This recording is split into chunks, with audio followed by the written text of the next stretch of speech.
Le damos la más cordial bienvenida a este análisis especial de la realidad de América Latina y el Caribe.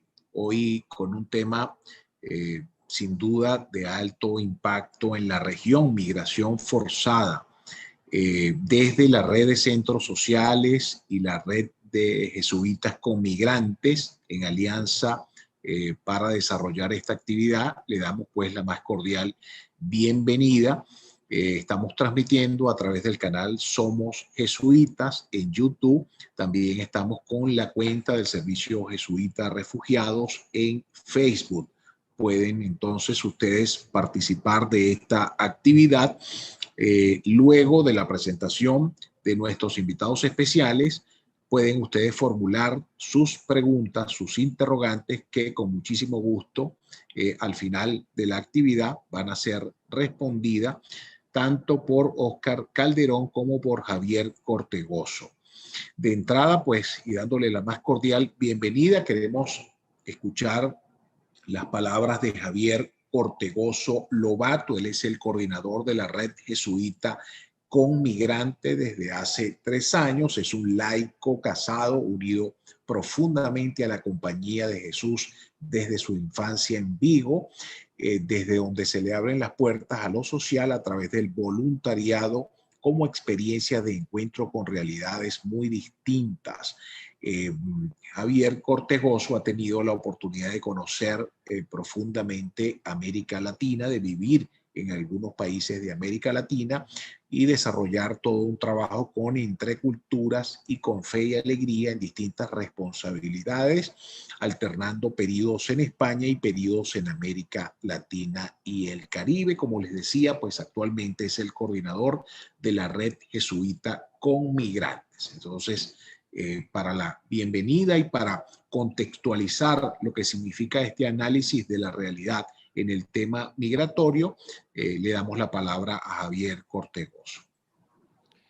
Muchas gracias, Piero. Muy buenos días a todas y a todos los que nos escuchan en vivo y a los que lo podrán hacer en cualquier momento a través de la grabación de este evento.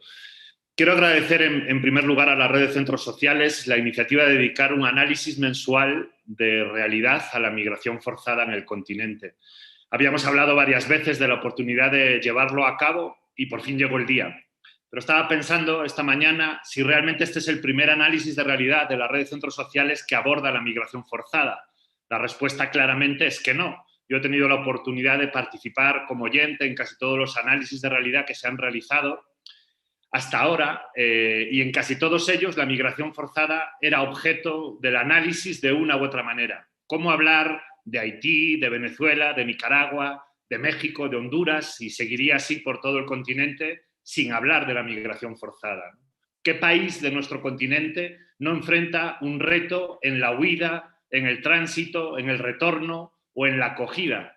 Somos un continente en movimiento, somos un continente en huida, y por lo tanto tenemos un reto integral en la respuesta a la migración forzada. Y esto me llevaba a compartir como 2 ideas en esta presentación que me resultan incuestionables, ¿no? La primera, como les decía, que la migración forzada está presente en todos y cada uno de nuestros territorios, al menos en alguna de las dimensiones de los flujos, en la expulsión, en el tránsito, en el destino, en el retorno. Yo les estoy hablando desde México, y es un país donde todas estas expresiones de la migración las tenemos presentes, ¿no?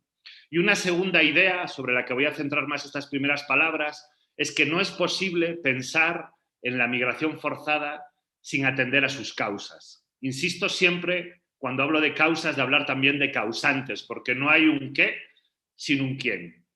Óscar Calderón va a hablarnos de lo que sucede con estos ríos de gentes, de familias que en nuestro continente componen una diversidad de éxodos, que fundamentalmente lo que buscan es salvar sus vidas, ¿no?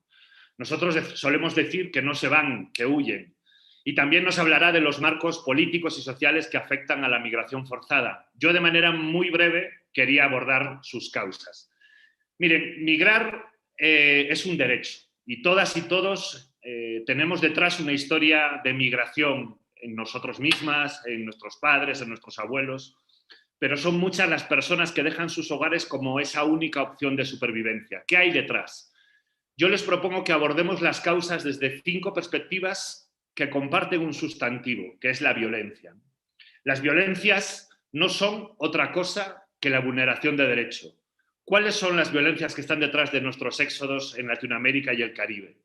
En primer lugar, la violencia estructural, que es la que se refiere a las causas que tienen que ver con la pobreza, con la desigualdad. Sabemos que vivimos en el continente más desigual del planeta y con lo que supone en la clave de falta de oportunidades. Pero hay una segunda violencia que podríamos llamar la violencia institucional, que tiene que ver con algo que ha ocupado mucho a la red de centros sociales, que es la crisis de la democracia, la profunda crisis de la democracia, la corrupción, la impunidad institucional. En resumen, lo público al servicio de las élites. En tercer lugar, me gustaría referirme a la violencia sociopolítica y armada, que es la que tiene que ver con las violencias privadas que no en pocas ocasiones están en connivencia con lo público. Violencia y persecución generando un clima social insoportable, con un papel determinante de bandas armadas, de grupos criminales, de narcotráfico, otros ilícitos. Hay una inseguridad en muchos de nuestros territorios que secuestra el futuro y genera la migración forzada. En cuarto lugar, la violencia contra la casa común, que se refiere tanto a un modelo de desarrollo concreto que es depredador, que afecta a la sostenibilidad del planeta, pero también a los crecientes desastres naturales en relación con el cambio climático que todas y todos provocamos, ¿no? Lo hemos visto recientemente en Honduras, por ejemplo. Y una quinta violencia que le llamamos la violencia del descarte. Siguiendo la palabra del Papa Francisco en Fratelli Tutti, es aquella que se ejerce sobre todos esos grupos más vulnerados entre los vulnerados, los descartados entre los descartados, las minorías, los pueblos indígenas, las mujeres, la gente en diversidad sexual, etcétera, etcétera. El pasado jueves, en esta gran familia ignaciana, comenzamos el año ignaciano en la Compañía de Jesús. Un 20 de mayo de hace 500 años, una herida en un asedio inició un proceso de conversión que permitió a Ignacio ver todas las cosas nuevas en Cristo. Luego pasó todo lo que ha pasado, que nos ha traído hoy hasta aquí. En la Red Jesuita con Migrantes entendemos que las causas, estas violencias que les numeraba, que generan la migración forzada tanto en América Latina, el Caribe, como en todo el mundo, tienen que ser también oportunidad para un cambio. Son heridas también para un camino de conversión personal, comunitario, institucional. Creemos en la red que no podemos acompañar integralmente a las personas refugiadas, a las personas migrantes, a las personas desplazadas, si no nos comprometemos con enfrentar estas heridas, si no tenemos un profundo deseo de conversión. Ojalá convirtamos las rutas de caravanas, de caminantes, en verdaderos caminos de hospitalidad con un horizonte de reconciliación.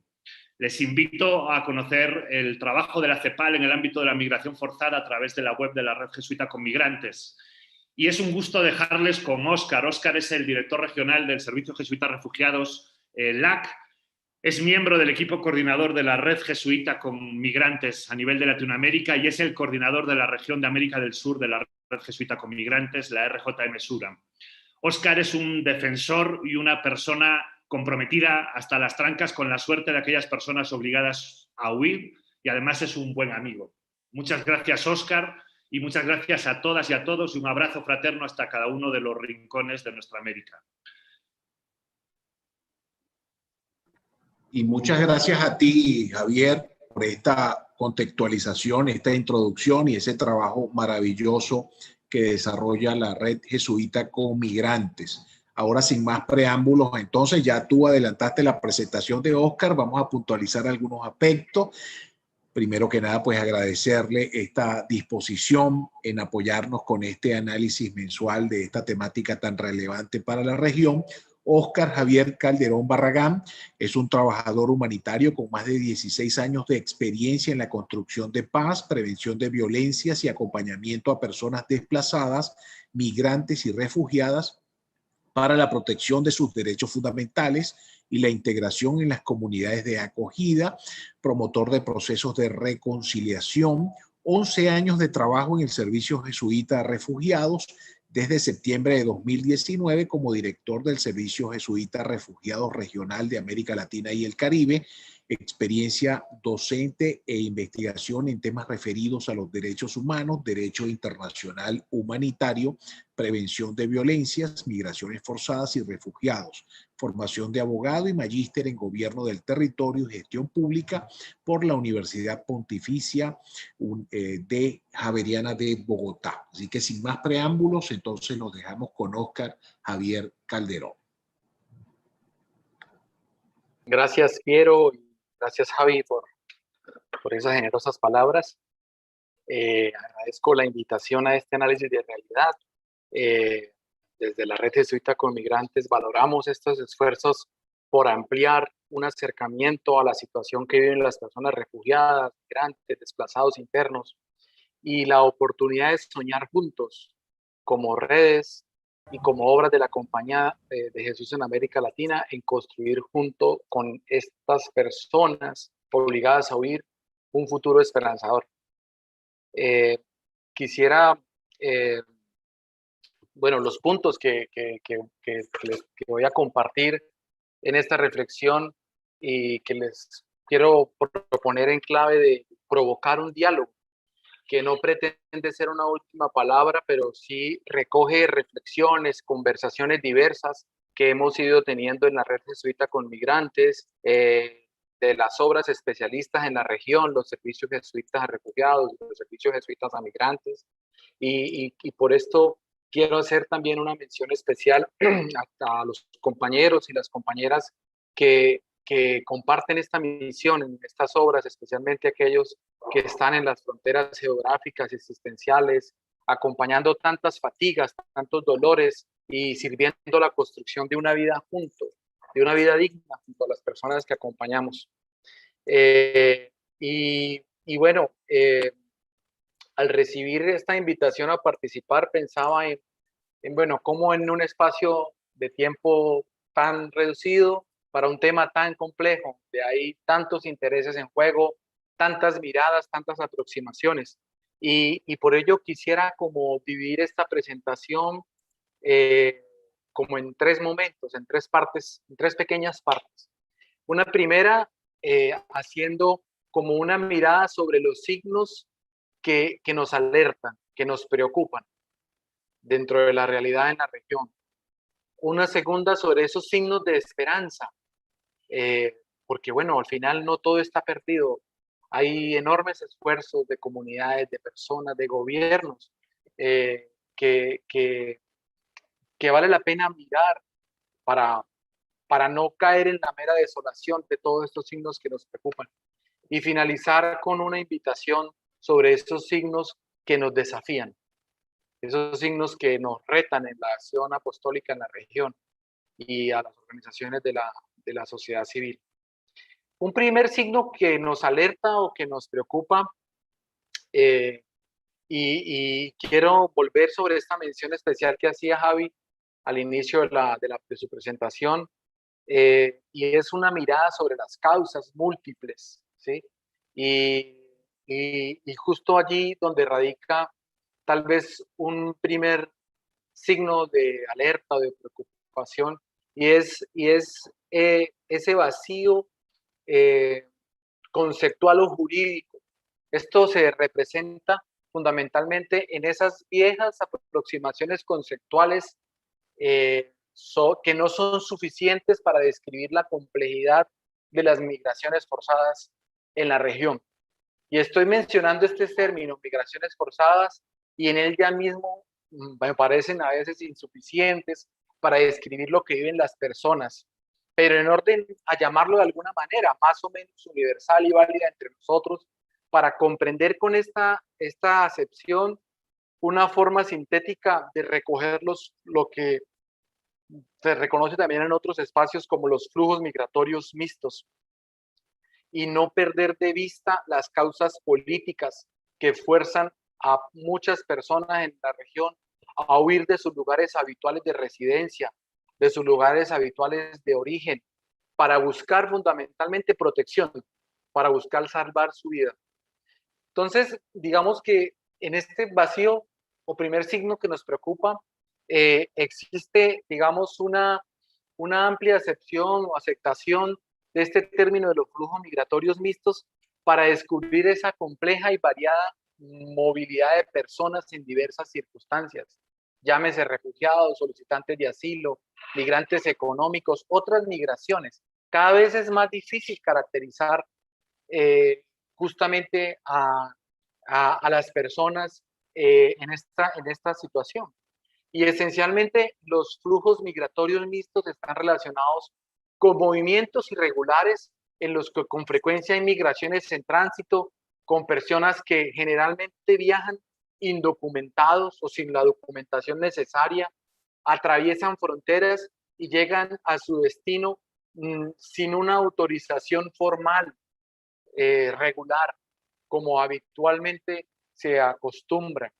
Y estos movimientos, digamos, tienen lugar en todas partes del mundo. Y en nuestra región de América Latina despiertan mucho interés entre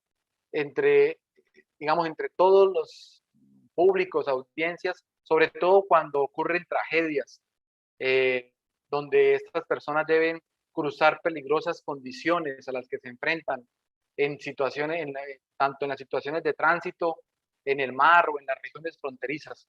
Entonces, digamos, estos flujos migratorios vistos de forma irregular son un reto considerable para los estados y las comunidades de acogida, no solo porque para los estados representa la prerrogativa de ceder en su soberanía para, digamos, permitir el ingreso al territorio, porque en flujos masivos, cuando es difícil identificar quiénes vienen en situación de protección internacional o quienes no, pero además porque estas personas se ven sujetas en este camino a graves impactos sobre su dignidad, sobre su vida, sobre sus derechos, se ven víctimas de redes transnacionales de tráfico y de trata de personas. Y esto tal vez es la situación más complicada, porque luego ese vacío conceptual está muchas veces enmarcado, reducido, interpretado, pensado, descrito desde las categorías clásicas del Estado y no necesariamente responden a la realidad que viven las personas. Hoy vemos en la región un enorme caudal de personas con origen en Venezuela que migran por la región. Y a veces los estados pretenden solicitar los requisitos regulares de un pasaporte o documentos de viaje a personas que no pueden acceder a él y que se ven forzadas a huir porque su vida corre peligro. Entonces vamos comprobando cómo estas categorías insuficientes van generando rendijas que representan zonas grises, puntos ciegos, y que muchas veces se prestan a la instrumentalización política y a la desprotección del dolor humano. Y entonces se van reduciendo esos mecanismos a mecanismos cada vez más enfocados en la militarización, en la seguridad, en incluso narrativas falsas o de débiles hospitalidades, como yo le llamo. Y es grandilocuentes nombres a medidas que a la larga ponen más carga sobre las personas y más dificultades para la protección real y efectiva. Y eso lo vamos viendo en la región, cómo se van violentando o no respetando el principio de no devolución de los refugiados, se van generando políticas de deportación sin criterios de evaluación individual de los casos y lo que eso representa, que de casos que ya hemos tenido incluso en la región, de personas que son devueltas a lugares donde luego son sometidos a torturas, a penas crueles, a tratos degradantes. Y entonces es aquí donde estamos llamados a alertar sobre este primer vacío y este signo de alerta para hacer una llamada a máximos antes que a mínimos, a máximos éticos del cuidado de la vida y a poder cuestionar esas categorías nacionalistas que se fundan en la seguridad, pero que al final terminan desprotegiendo a las personas. Una segunda signo de alerta en la región, y lo acabamos de ver hace poco en el informe del Observatorio de Desplazamiento Interno, y es cómo la cifra de desplazamiento interno en la región es cada vez más honda, más dramática a nivel global, y cómo va representando signos de alerta, sobre todo porque estas cifras que vamos conociendo no representan el total de la observación de las realidades de los países. Unos cuantos países en la región que son revisados y estudiados, y en lo que para el periodo del 2019 vimos una afectación de más de 600.000 personas que se vieron forzadas, obligadas a huir dentro de su país de origen por razones de violencia asociadas a el conflicto armado colombiano que se ha prolongado, pero también a estas otras violencias no convencionales, pero que generan un enorme daño, sobre todo en las ciudades y en los centros poblados más importantes.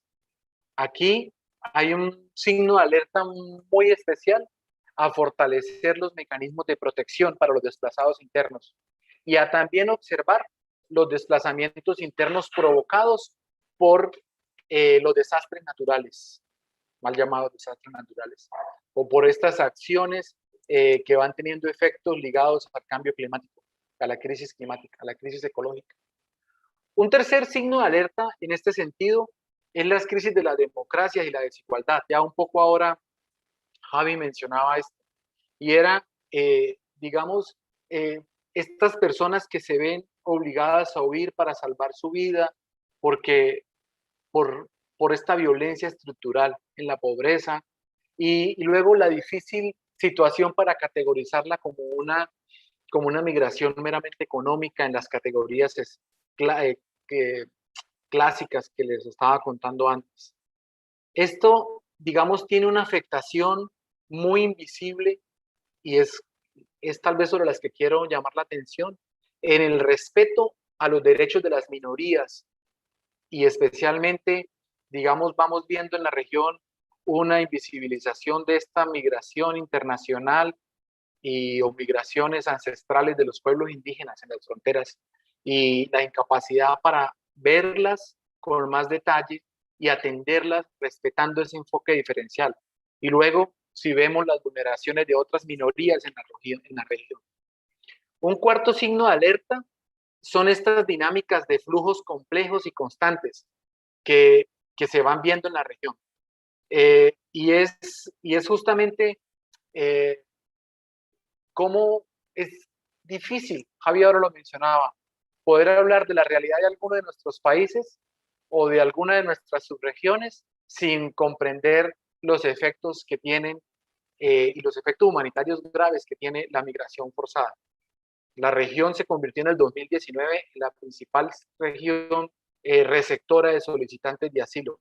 Y aquí encontramos flujos, digamos, que tienen gran efecto mediático, como el flujo venezolano, pero también otros flujos de menor intensidad en el volumen de las personas, pero con una profunda invisibilización de sus efectos humanitarios. Y hablo de los flujos haitianos en la región, pero también de lo que representa los flujos del Triángulo Norte, Honduras, El Salvador, Guatemala, hacia México y Estados Unidos, que se estima en más de 250.000 personas por año, y lo que también representa el contraflujo alrededor de la deportación y el retorno no seguro de personas desde el norte, y lo que representa en la crisis de expulsión de nicaragüenses hacia Costa Rica fundamentalmente, pero también hacia México. Y uno más, y es esta migración extrarregional.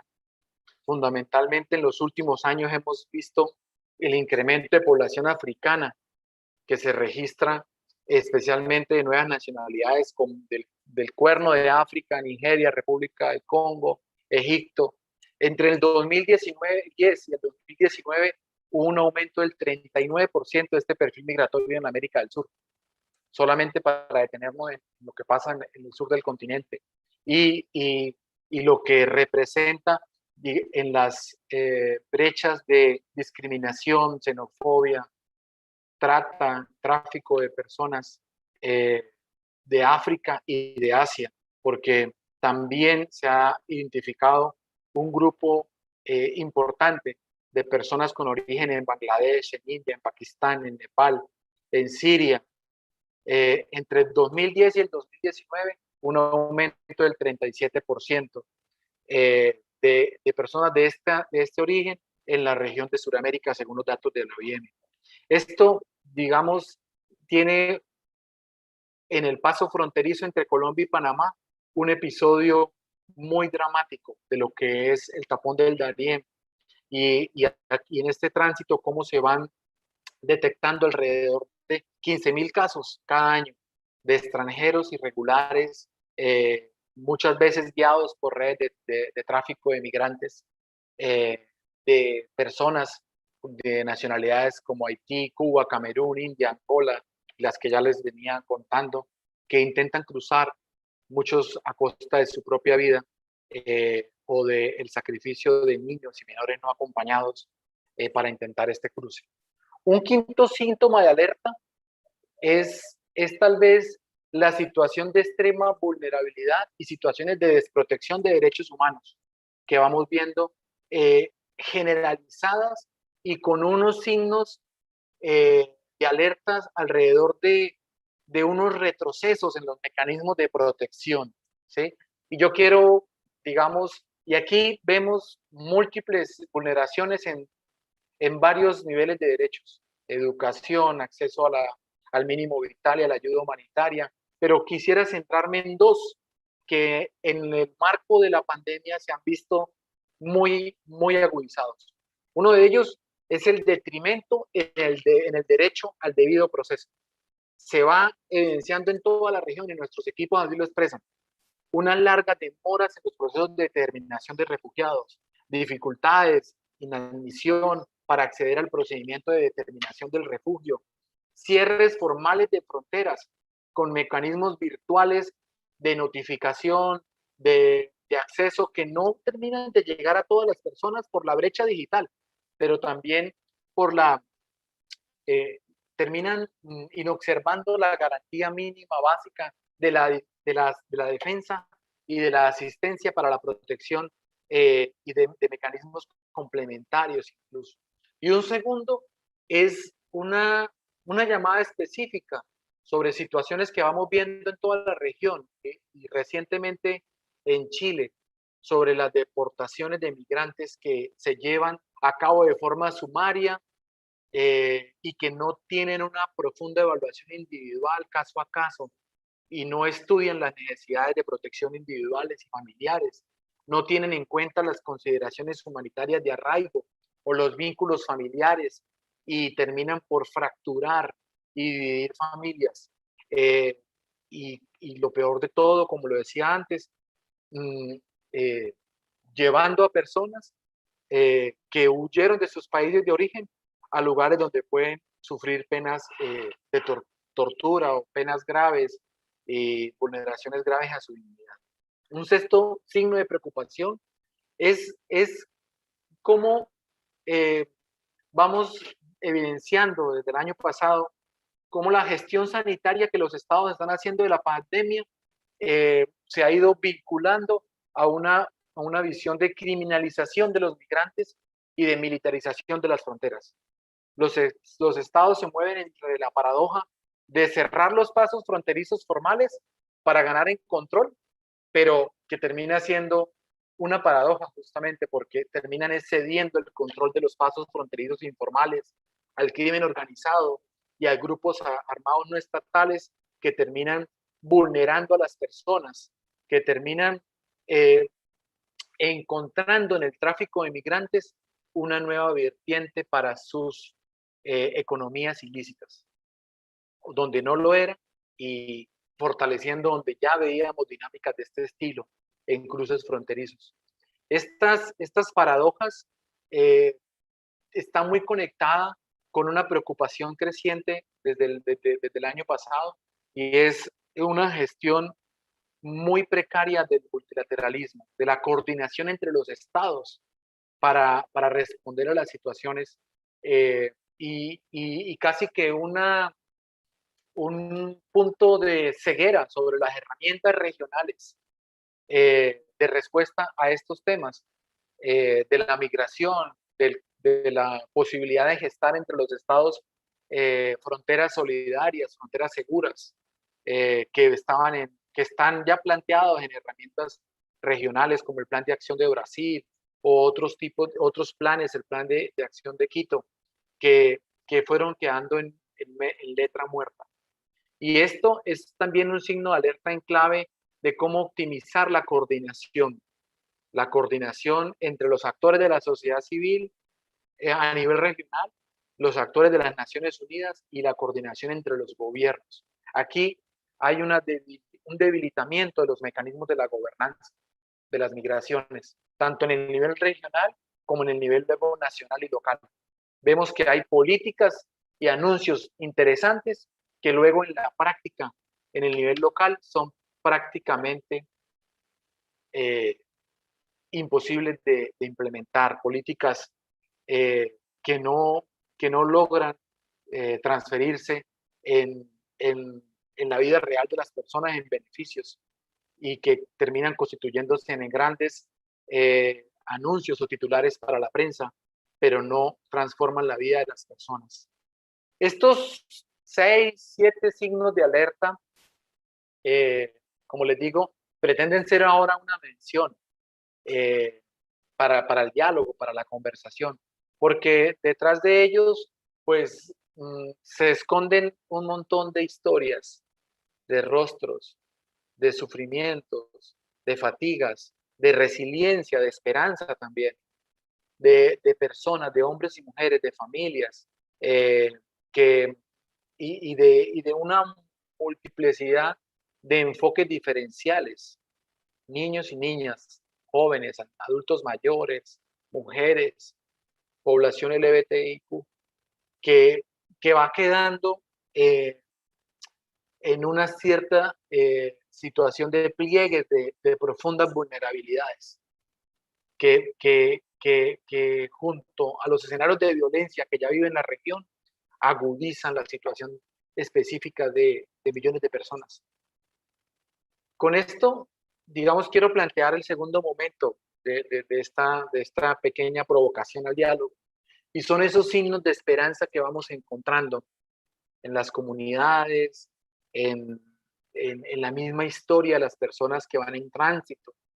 Y quiero detenerme y llamar a esto, como lo menciona el profe Exxon Luidor, alrededor de las texturas de la hospitalidad, para mencionar con esa expresión y dar cuentas de los diferentes mecanismos comunitarios y actitudes sociales que se manifiestan, no tanto de manera masiva o pública, sino en los tejidos profundos e invisibles de las comunidades, en ese silencio de las comunidades, pero que va tejiendo desde esas texturas acciones comunitarias, a veces públicas en ese nivel, y también estatales, que pueden pasar desapercibidas debido a su carácter a veces normal o cotidiano, pero que esconden un profundo sentido de la humanidad, que tal vez no recogen los grandes hashtags y numerales en las redes sociales de discursos xenófobos o de discursos de odio que también se tejen, pero que tienen un impacto cotidiano como signo de esperanza en múltiples comunidades de acogida. Y esto lo vamos viendo en toda la región, desde poblaciones de acogida o organizaciones sociales que se organizan de manera espontánea para dar respuesta a los caminantes, por ejemplo, que huyen desde Venezuela y que cruzan los Andes colombianos intentando llegar al sur del continente, y que van tejiendo historias de profundo amor, de profundo respeto, de humanidad. Lo que vamos viendo alrededor de comunidades que se organizan para abocarse junto a la población migrante que va llegando en las oportunidades de resolver grandes problemas compartidos. Y un segundo signo de esperanza, y, y con esto quiero como llamar la atención de la necesidad de ponernos esos lentes de las texturas de hospitalidad, de las texturas de reconciliación, para, para alimentar justamente la esperanza, ¿no? Luego, hay unas riquezas culturales, de comunidades culturales que se van fortaleciendo, ¿no?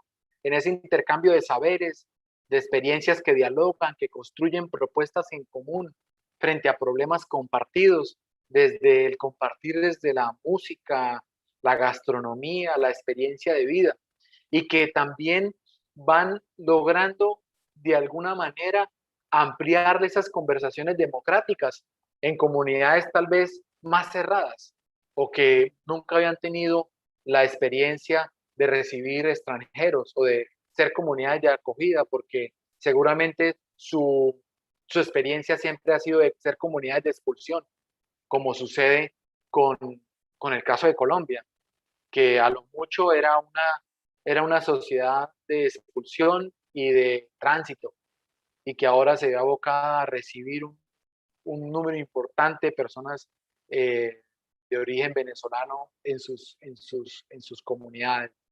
Esto también va siendo una mayor sensibilidad, también vamos viendo una mayor sensibilidad hacia estas crisis, hasta esta crisis humanitaria, eh, y allí tal vez es donde está una preocupación también alrededor de cómo tejemos respuestas que favorezcan a unos y otros, porque las comunidades de acogida no necesariamente están en una mejor situación de acceso a servicios básicos y derechos de las comunidades que están llegando, de las personas que están llegando.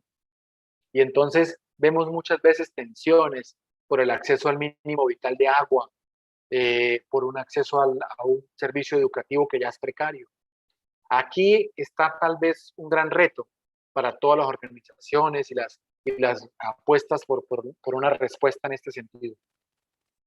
Hay también un signo muy esperanzador alrededor de cómo los migrantes y los refugiados se organizan como sujetos colectivos, como sujetos políticos, y ayudan en la organización, reflexionan junto a las comunidades de acogida sobre la mejor forma de la integración y aportan a esos debates alrededor de problemas compartidos, como les decía ahora.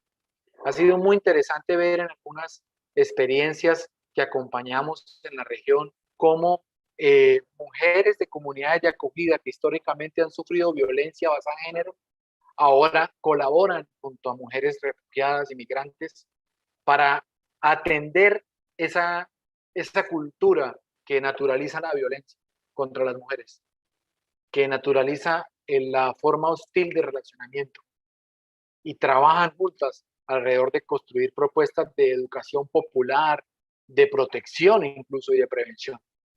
Esto, digamos, estos signos de esperanza, y ahora viene como el tercer punto que quería compartirles, nos retan también como organizaciones de la compañía, como organizaciones sociales, como redes, alrededor de cómo prestamos una mayor atención a las lecturas de lo que sucede en los pasos fronterizos, a las comprensiones de lo que son las fronteras en América Latina, que no constituyen meramente en líneas limítrofes, sino que se tejen en unas relaciones culturales, antropológicas, ambientales, sociales, económicas, históricas, y cómo prestar nuestra atención justamente en un momento en que el multilateralismo y la coordinación entre los estados está en crisis, cómo prestamos atención a esos pasos fronterizos para provocar una acción coordinada de manera interprovincial, de manera transfronteriza, de manera binacional, que logre atender a esas situaciones que suceden a un y otro lado de la frontera, que se relacionan, que no pueden entenderse de manera aislada ni de manera unilateral, sino que se explican justamente en diálogo unas y otras.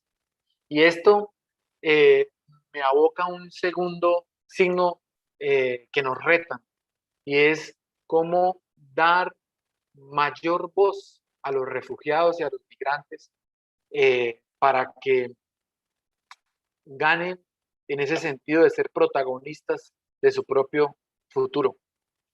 y ahora recuerdo hace un par de años tal vez en Ecuador se promovía una campaña de nada de refugiados sin refugiados. Y es justamente cómo abrir las puertas para que esos que parecen extraños empiecen a parecer más nuestros, ¿no? El mensaje del Papa Francisco este año para la Jornada de las Migraciones va en ese sentido. Cómo, para, cómo vamos constituyendo ese nosotros desde la particularidad de permitirnos escuchar directamente las voces de las personas más afectadas por la migración forzada y escuchar sus dolores, pero también sus sueños y sus motivaciones profundas y su deseo profundo de construir a los lugares donde están llegando nuevas realidades, unas realidades más esperanzadoras para todos. Quiero cerrar invitándoles a eso, a que traigamos a la memoria de nuestro corazón a estas personas obligadas a huir y que viven múltiples vulneraciones y con la sensibilidad de ponerlos a ellos en el centro de nuestras conversaciones, de nuestros diálogos y de escucharlos, podamos seguir tejiendo esas redes de trabajo coordinado que nos exigen una mirada hacia cómo nuestra acción provoca el menor daño posible y cómo nuestra acción puede estar cada día más abocada a los mejores estándares, porque ellos merecen lo mejor de nosotros y de nuestros esfuerzos institucionales y personales. Muchas gracias por esta invitación y por esta posibilidad de seguir poniendo en nuestras conversaciones un tema que no puede pasar desapercibido si queremos construir, como le decía antes, un futuro esperanzador para nuestras propias comunidades de acogida. Gracias. Muchísimas gracias, Oscar. Bueno, vamos a iniciar luego de esta magnífica presentación y la contextualización que nos ofreciera Javier Cortegoso y la ponencia de Oscar Calderón. Vamos a dar la posibilidad de que nos hagan llegar diferentes preguntas para que ellos tengan a bien ir respondiendo paulatinamente. Entonces, de entrada vamos a darle la oportunidad a nuestro compañero de la red de radios, Alexander Medina, que está por acá en la plataforma de Zoom. Alexander es representante de la red de radio, que también está incorporada a esta actividad en el día de hoy. Alexander, el derecho de palabra para que le formule sus inquietudes tanto a Javier Cortegoso como a Oscar Calderón. Adelante, Alexander.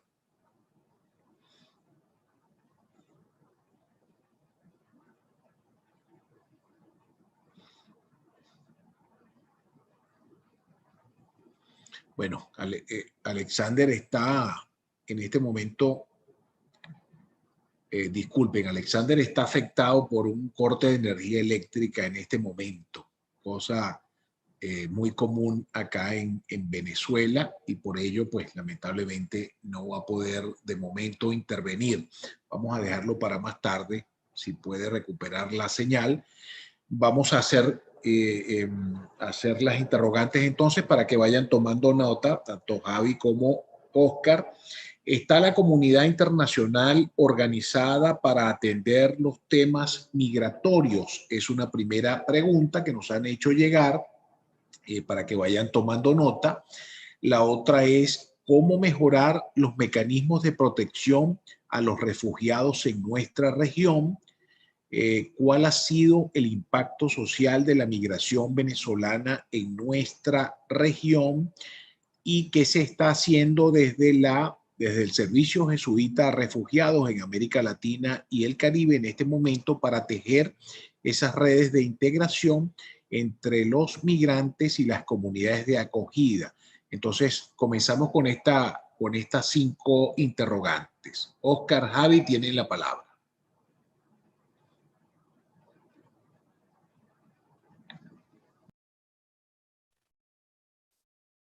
Gracias, Piero, y gracias por las preguntas. Bueno, alcancé como a tomar 3 de las 5 que mencionaste. Bueno, mm, ¿cómo la comunidad internacional organizada frente a los temas migratorios? Bueno, yo creo que sí hay un nivel de articulación, especialmente centrado en los mecanismos de respuesta humanitarios, ¿sí?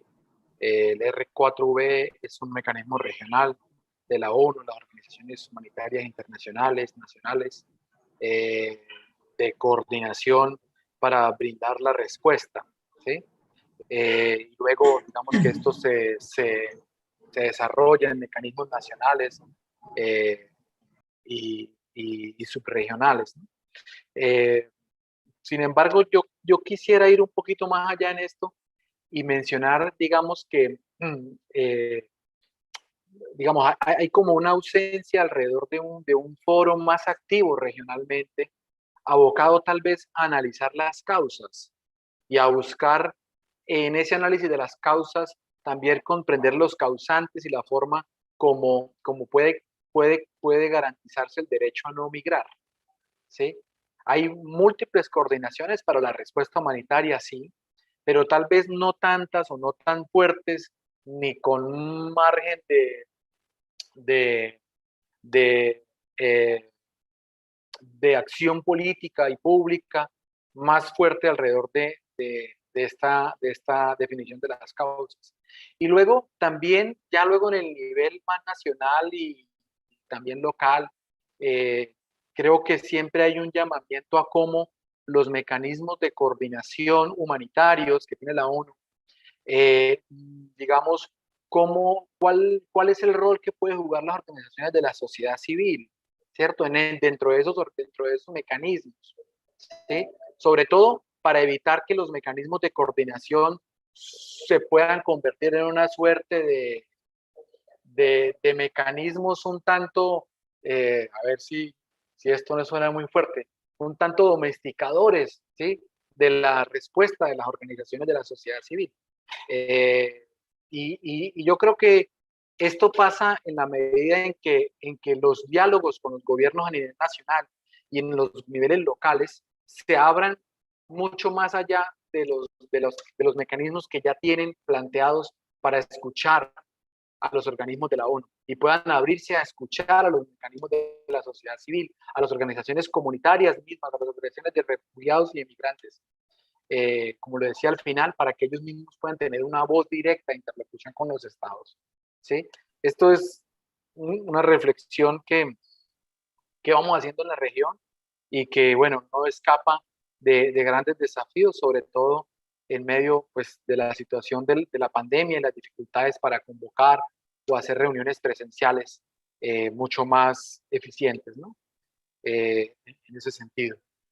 Óscar, antes de que Dale, Javi. avances con las otras preguntas, por complementar en esta primera, totalmente de acuerdo con la respuesta que tú estabas dando, pero me gustaría reforzar tres puntos o tres ideas, ¿no? Primero, la existencia de unos pactos globales de migración y refugio como el gran logro, aunque no me voy a extender, nosotros seamos muy críticos con esos pactos, pero es el gran logro de la comunidad internacional entendida como comunidad de estados para la gobernanza de las migraciones y para plantear algunos retos en claves de integración, de acogida y de la necesaria cooperación internacional. Somos muy críticos con estos pactos porque faltan actores relevantes en nuestro continente. Chile, Brasil, República Dominicana, Estados Unidos no han firmado el pacto. Los pactos no son vinculantes.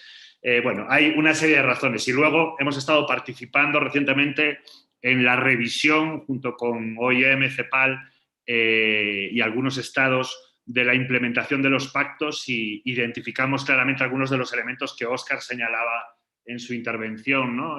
Sobre todo el enfoque no desde los derechos humanos, sino el enfoque restrictivo desde un concepto de soberanía nacional, de un enfoque de seguridad que está llevando a la militarización de fronteras, etcétera, etcétera, etcétera, ¿no? Pero es un elemento que hay que estar atentos y que hay que tener hay que tener un seguimiento. Creemos que con toda su debilidad es un elemento principal para poder hacer incidencia y cambiar algunas prácticas políticas, ¿no? El segundo punto es, Óscar se refería mucho a cómo hay mecanismos, sobre todo vinculados a las respuestas humanitarias, ¿no?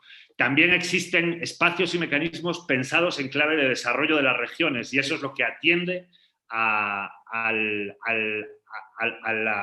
cómo trabajar sobre las causas, sobre esas violencias que mencionábamos que generan los éxodos en todas nuestras regiones, ¿no?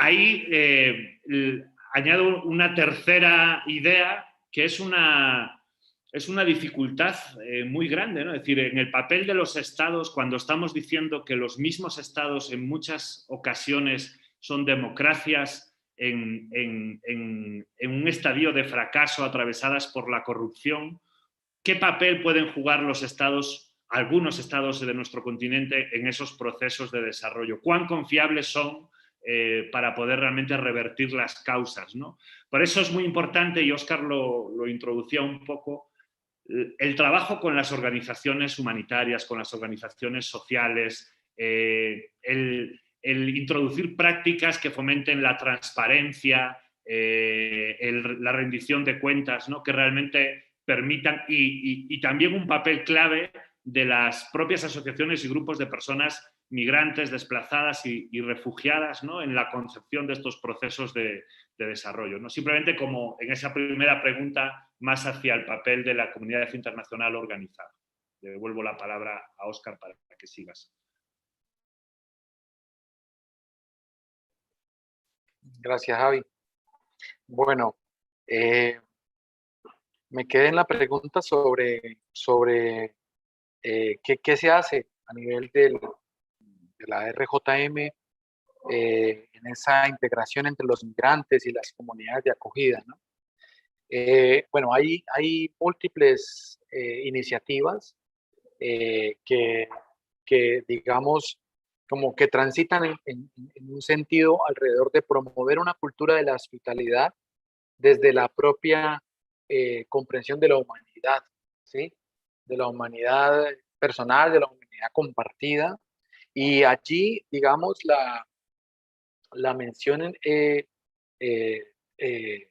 digamos, el vínculo entre la hospitalidad y la reconciliación, ¿no? La misión de reconciliar.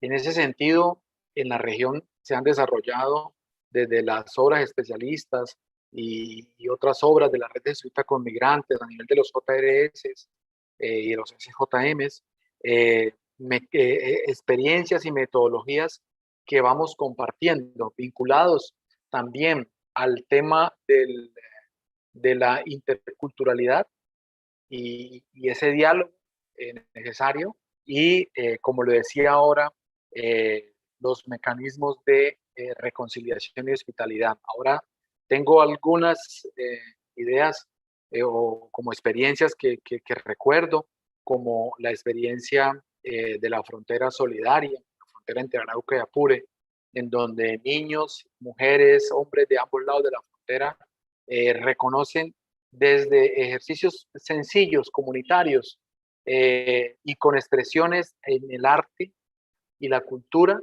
la riqueza de esa binacionalidad compartida, de esa frontera que no es una idea de límite, sino una idea de integración. Bueno, creo que el año pasado hicimos una gran experiencia regional alrededor de una campaña de migrar hacia lo extraordinario, que recogía diversos momentos muy valiosos y metodológicamente puestos para la reflexión en múltiples niveles sociales y públicos sobre esa necesidad de ir hacia un mundo mejor en el que podamos caber todos sin exclusión. Y esto compete también a la integración entre los migrantes. Hay muchas otras experiencias. Creo que a nivel de la oficina del Dr. Slack, ahora pronto vamos a tener un micrositio web en el que vamos a compartir muchas de estas experiencias y se lo vamos a compartir vinculados a las experiencias locales de reconciliación y de integración. No sé, Javi, si tienes algo más. Sí, no sé cuánto tiempo tengamos, porque efectivamente el trabajo desde distintas instancias de la Red Jesuita con Migrantes es muy amplio. Se resume como en 3 grandes dimensiones de trabajo, ¿no? Todo lo que tiene que ver con el acompañamiento integral a personas migrantes, refugiadas, desplazadas, ¿no? En dinámicas desde la respuesta humanitaria hasta el acompañamiento jurídico, el acompañamiento psicosocial. El hecho de ser red nos permite dar una respuesta en una realidad que atraviesa fronteras, ¿no? Y ese es un primer sentido de red. Luego hay todo un trabajo que tiene que ver con esa mirada a las heridas que provocan la migración forzada, que es toda la dimensión de investigación, ¿no? Y ahí hay un papel muy importante desde las universidades de la compañía, centros de derechos humanos, otros centros sociales, etcétera, que nos ayudan a comprender de una manera encarnada, porque hay presencia en los territorios, de una manera muy conectada, qué es lo que está pasando, ¿no? Y hay un tercer ámbito que tiene que ver con la incidencia para transformar políticas, como veníamos reclamando y señalando antes, pero también para avanzar en esas claves sociales de encuentro que de una manera magnífica exponía Óscar en la segunda y tercera parte de su intervención, ¿no? Creemos que la clave está realmente en ser capaces de conectar esas dimensiones. Esa es la potencia que nos permite el trabajo en red. Un trabajo en red que es una respuesta a entender que solas y solos no podemos, que este fenómeno es tremendo, complejo, nos sobrepasa, pero no una red solamente de organizaciones vinculadas a la Compañía de Jesús, sino en alianza con otras y con otros, ¿no? Son muchísimas y muchísimos los actores en nuestras sociedades por las que podemos dar gracias y con las que nos conectamos a nivel de iglesia, de otras organizaciones de la sociedad civil, y esa llamada a la articulación, a la sinergia es absolutamente necesaria, ¿no? Yo insistiría mucho en eso, ¿no? En superar a veces esa tendencia a la autorreferencia, al autorreferenciarnos y entender la necesidad de compartir con otros, ¿no? Y en eso terminaría diciendo que el gran reto, yo creo que Óscar también lo señalabas, es el de la centralidad de las voces, de las acciones, de las propias personas migrantes y de las comunidades de acogida, ¿no? Mirábamos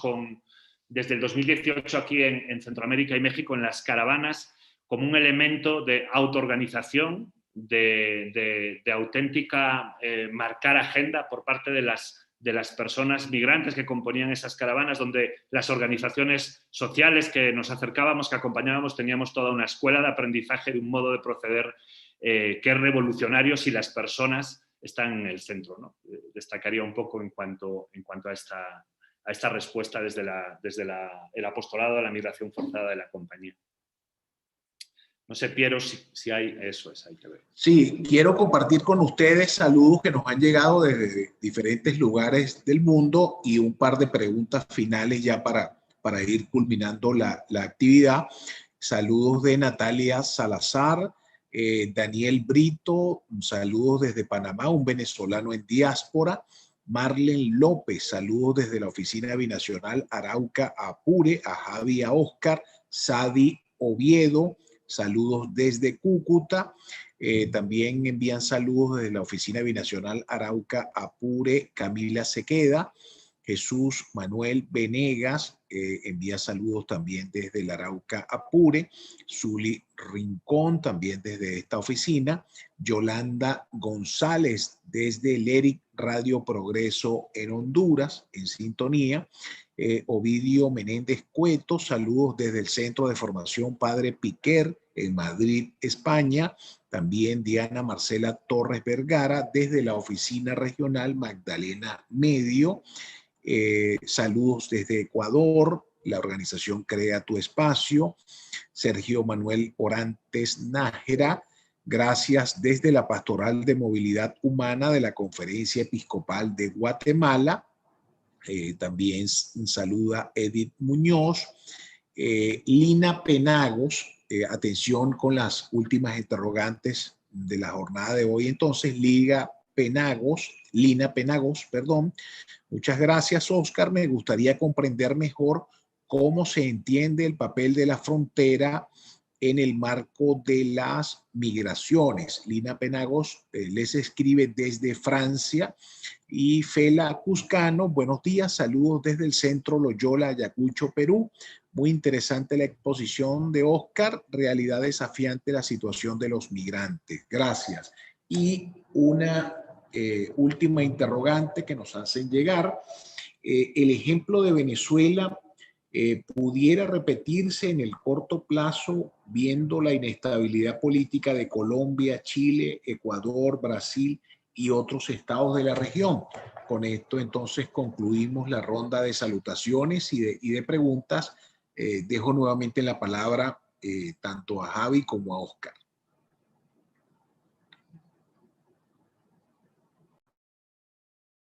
Gracias, Piero. Un saludo especial a Lina. Gracias por la pregunta. Bueno, sobre la frontera, digamos que decir que se tejen como varias visiones sobre ella, ¿no? Varios enfoques sobre ella, sobre esas relaciones interfronterizas, transfronterizas, y que cada una de manera separada no termina de explicar suficientemente ni permite comprender la complejidad de las migraciones, ¿cierto? Hay un enfoque en la frontera es muy economicista, muy planteado en las inversiones, en las empresas, en el intercambio comercial. Otro más de la seguridad, del que escuchamos siempre muchas voces de parte de las autoridades, infortunadamente llamando a fortalecer la presencia militar y la intervención en las fronteras. Una más sobre una visión tal vez más vinculada a digamos, a la frontera como desde una perspectiva de miedo, ¿no? Del miedo de lo que implica la llegada del otro, del extraño. Y lo que vamos cotejando es que quedan por fuera unas visiones desde las propias comunidades fronterizas en el que hay una aspiración y, y una añoranza, incluso en este año largo ya de cierres de fronteras, una añoranza hacia la integración y lo que puede representar la frontera también como mecanismo de protección, de huida para unos y de protección para estos mismos que huyen de un lugar a otro.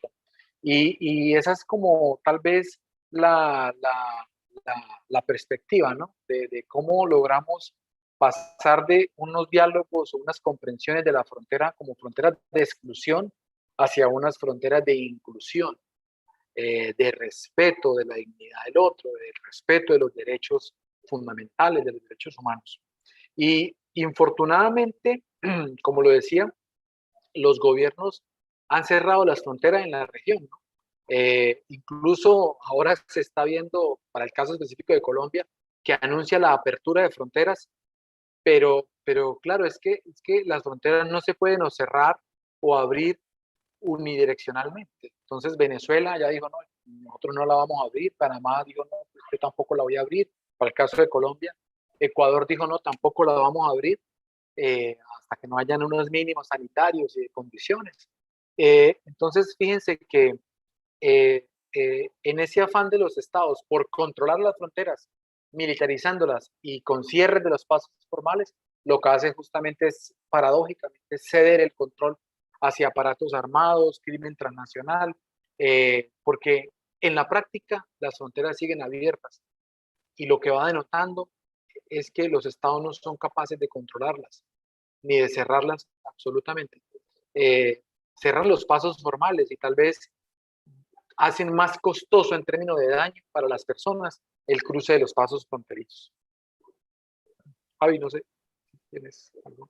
Sí, no, yo insistiría en algo que creo que es un reto, ¿no? Es un reto muy importante. Yo diría el de resignificar las fronteras, ¿no? Los últimos años y estos últimos meses, y en el marco de la pandemia lo hemos visto, como decía ahora Óscar, ¿no? Que las fronteras se han vaciado de muchos de sus significados más relevantes en la historia: la resiliencia, el encuentro, la acogida, el aprendizaje, la hospitalidad, la frontera como espacio de intercambio, de crecimiento, la frontera como espacio de esperanza.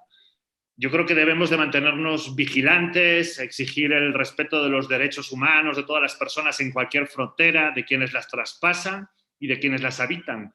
Pero también tenemos el reto, y muy conectado con algunos de los elementos que Óscar ofrecía en su intervención, de reconstruir las narrativas de la frontera, ¿no? de la frontera en esos sentidos históricos del intercambio, del encuentro, del reconocerse iguales frente a alguien que es distinto, ¿no? Yo creo que las fronteras son toda una escuela y un reto grande para ser reivindicadas, para ser, no me gustan estos términos, pero reconquistadas en esos significados tan positivos para la historia que tenemos como humanidad compartida, ¿no?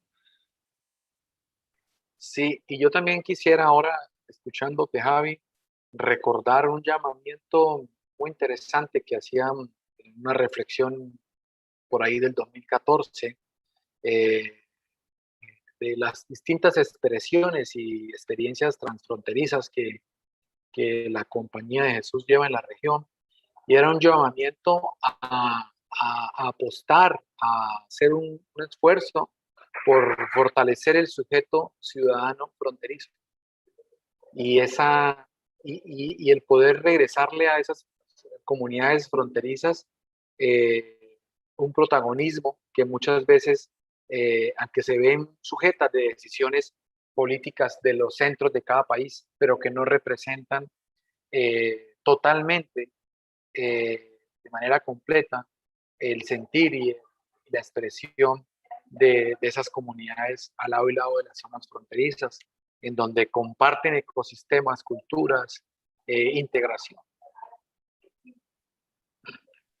Sí, había otra pregunta sobre si el ejemplo de lo que ha sucedido en Venezuela, visto los contextos en Colombia, en Chile, bueno, durante el año pasado en Honduras, en Bolivia, en Haití, en tantos territorios, ¿no? Desde las demandas sociales, si el ejemplo de Venezuela como gran migración puede ser repetido, ¿no? Uno tendería a pensar que la dimensión del flujo venezolano, la migración forzada venezolana ya es la segunda a nivel mundial en cuanto a su volumen. Son casi 6 millones de personas venezolanas obligadas a huir de Venezuela. Uno tendería a pensar que un fenómeno en esas dimensiones no se reproducirá en nuestro continente, ¿no? Pero probablemente, ahí está Piero, en el 2015 los propios venezolanos, un pueblo tradicional de acogida,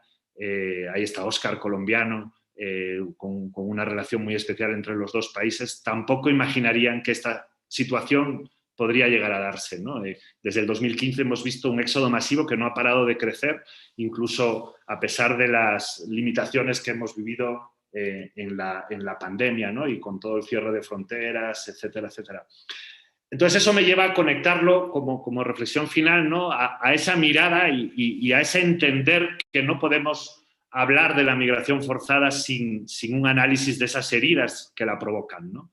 Y que tenemos que cuidar los ya de por sí débiles logros sociales que en el continente se han ido dando, ¿no? Y hay que cuidar la democracia, hay que cuidar los derechos humanos, la justicia. Ese es el gran reto, ¿no? No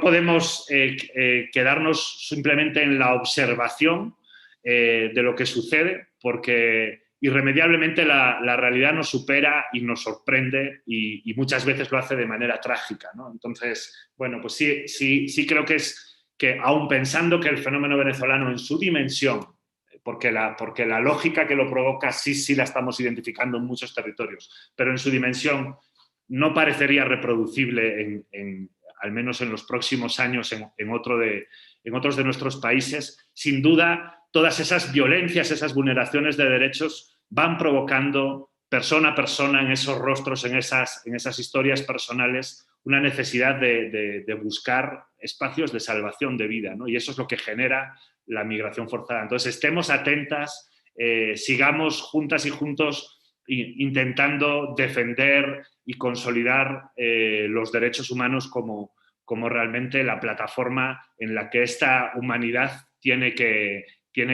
ir convirtiéndose y tiene que ir consolidándolo, ¿no? Entonces, bueno, por si ya vamos a ir cerrando, aprovecho para enviarles a todos y todas un muy fuerte abrazo y un agradecimiento por este tiempo compartido, y estamos a disposición para seguir dialogando en el futuro, ¿no? Veía por ahí que Carmen de los Ríos preguntaba cuál es el apoyo que se puede dar desde la sociedad civil. Bueno, pues yo creo que espacios como este, platicar sobre el fenómeno de la migración forzada de esa manera integral que comprende las causas, que intenta dar una respuesta humanitaria, que se abre a los retos de la integración y de la acogida, del valor del encuentro, de superar la criminalización y la xenofobia como diálogo hacia una cultura del reconocimiento y del aprendizaje, hacia la hospitalidad como gran propuesta, ¿no? Hacia la reconciliación como humanidad. Esa es la línea que creo que tenemos que seguir, ¿no? Concienciarnos, compartir, cuidar esa realidad y seguir caminando para adelante con esperanza. Yo sí quiero terminar porque muchas veces si hacer un recorrido sobre la realidad de la migración forzada muchas veces nos destroza los corazones, ¿no? Yo creo que y la gran escuela de aprendizaje que yo tengo es en lo que muchas veces llamamos esa resistencia popular de la hospitalidad, ¿no? Esas experiencias que Óscar nos contaba, ¿no? Que a veces en silencio se viven en las comunidades, que no son tan mediáticas, pero que realmente van generando espacios de transformación, espacios de vida, y ahí aprendemos y agarramos esperanza para seguir adelante, ¿no? Un muy fuerte abrazo a todas y todos desde México. Bueno, muchísimas gracias tanto a Javi Cortegoso de la Red Jesuita con Migrantes como a Óscar Calderón del Servicio Jesuita a Refugiados de América Latina y del Caribe.